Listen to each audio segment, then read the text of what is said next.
I'm Les Blackstock and I've done a few YouTube videos. This one's a bit of a different angle and I want to discuss something political. It relates to the Australian Medicare system and the treatment of labiaplasties.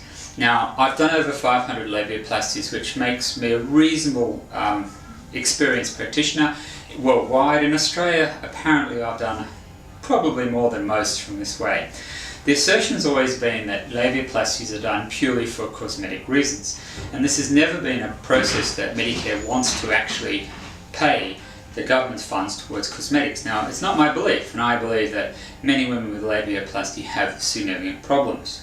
I would relate it to a very similarity of bat ears. Now, bat ears is a deformity that occurs in, as it's said on some of the websites, and this is a Victorian website, the Victorian government website. This can occur in about 10 to 20% of children. My experience is that up to 7% of women can have labiaplasties or labias that would require surgical treatment, and the actual occurrence of variation is probably similar, 20, maybe 25 or 30% of people.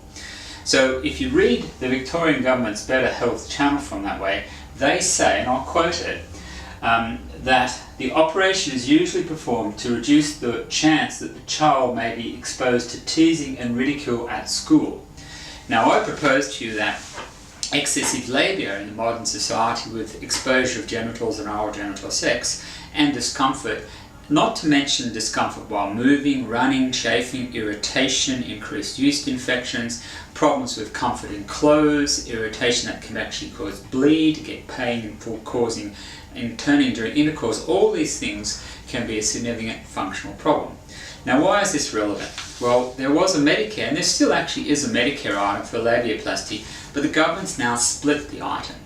The item now has a number code, it's 35533, for a labiaplasty, which is the repair of one female genital mutilation, which is not a very common thing in Australia.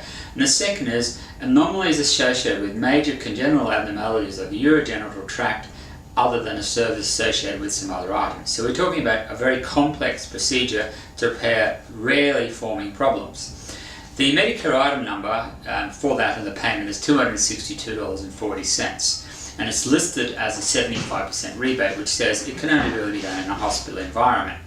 Now, there's a new item number called 35534, which is a labiaplasty for localized giantism if it can be demonstrated that the structural abnormality is causing significant functional impairment and non-surgical treatments have failed. Well, the first point is there are no non-surgical treatments of a labial problem from that way. So then the next point is that you have to have the reasons to have a significant functional impairment. There is a new criteria in Medicare, large information that's in with the process, which says that to have significant functional impairments, they are not payable for non-therapeutic cosmetic services.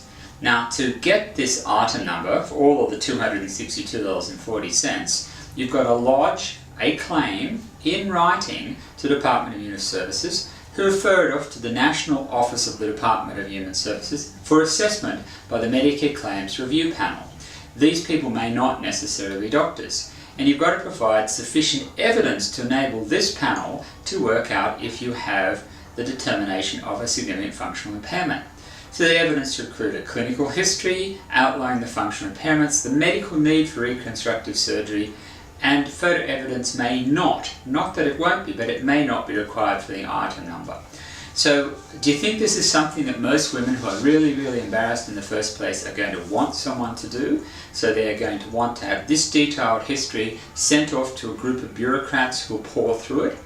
I've had this experience where we've sent off these referrals for blepharoplasty, the excess skin, which have a criteria of touching the eyelashes. My experience is this committee will come back and say, no, this does not meet the criteria, because it's basically cost cutting. So what effectively happened is that the government has actually said that labiaplasties won't be able to be done with a Medicare rebate.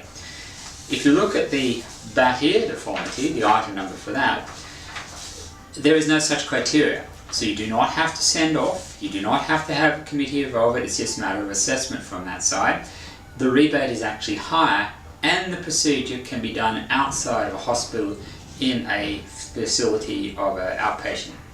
Now, This is not widely known, and I would suggest that if people are interested, they contact their local members or contact the Minister of Health and say, this is quite a sneaky way to make sure the government doesn't pay for labiaplasties, and this is a female problem, and I think it should be known out there from that way. Anyway, I will still be doing labiaplasties, but it means people won't necessarily be able to get the rebate back. The rebate was originally much higher, it was on the $500 mark, and also too, there was an opportunity to get out-of-pocket expenses. All these have disappeared over time. It's the government's attack on women. Anyway, I hope this helps someone and I've got it off my chest. Bye.